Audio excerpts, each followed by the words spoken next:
काय सांगाल की काय मागण्या आहेत आपल्या आपण प्रभाग क्रमांक 17 काय प्रमुख मागण्या आहेत, किती मागण्या प्रमुख आहेत आपल्या? आपल्या एकूण 9 मागण्या आहेत. त्यामध्ये कचऱ्याचा प्रश्न आहे, रस्त्याचा प्रश्न आहे, पुन्हा स्पीड ब्रेकरचा प्रश्न आहे, नळाचा प्रश्न आहे, पथदिव्यांचा प्रश्न आहे.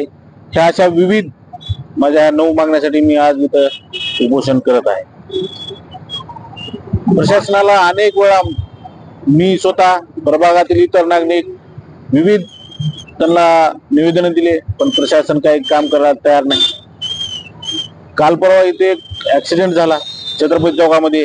ऍक्सिडेंट झाल्यानंतर त्या दिवशी एका लहानशा विद्यार्थिनीचा तिच्या आईचा दुर्दैवी मृत्यू झाला.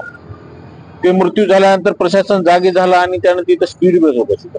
आम्ही नाईक चौकामध्ये मागील काही दिवसापासून वारंवार प्रशासनाला विनंती करतो की इथं स्पीड ब्रेकर बसवा. गाड्या खूप साऱ्या स्पीडने येत आहेत. प्रभागामध्ये कमीत कमी 7 ते 8 हजार विद्यार्थी राहतात. हे पूर्ण ह्या चौकातून ये जा करत असतात. एखाद्या विद्यार्थी गेल्याच्या नंतर प्रशासनाला जाग येणार आहे का इथे स्पीड बसवायची? प्रशासन काय करते तेच कळत नाही. त्याच्यामुळे आम्ही आजपासून उपोषण चालू केलेलं आहे. तसेच आमच्या इथं नळाला पाणी येत नाही. प्रशासनाला वारंवार सांगितलं नळ दुरुस्ती करा. पहिल्या सुरू आमच्याकडे नळाला गटरीचं पाणी येतं, कारण पाईपलाईन एवढी लिकेज आहे की त्यामध्ये गटरीचं पाणी जाऊन बसतं. प्रशासनाला अनेक वेळा वारंवार सांगून सुद्धा प्रशासन काम करत नाही. त्या प्रशासनानं ही आमच्यावर वेळ आणली की तुम्ही उपोषण करा, मग आम्ही काम करू, असंच मला वाटतं. ह्या प्रमुख आम्ही मागण्याचा कचऱ्याचा तर खूप मोठा गंभीर प्रश्न लातूरमध्ये निर्माण झालाय. आमच्या प्रभागात तर कचरा गाडीच येत नाही. 2 दिवसाला एकदा येते, 4 दिवसाला एकदा येते, कधी कधी 8-8, 10-10 दिवस येत नाही. हे प्रशासन काय चालू आहे? महापालिका प्रशासनाला काय इशारा देऊ इच्छितात?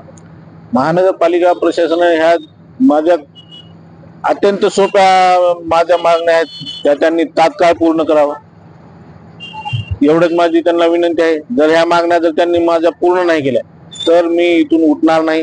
माझं आमरण उपोषण हे कायम चालू राहील.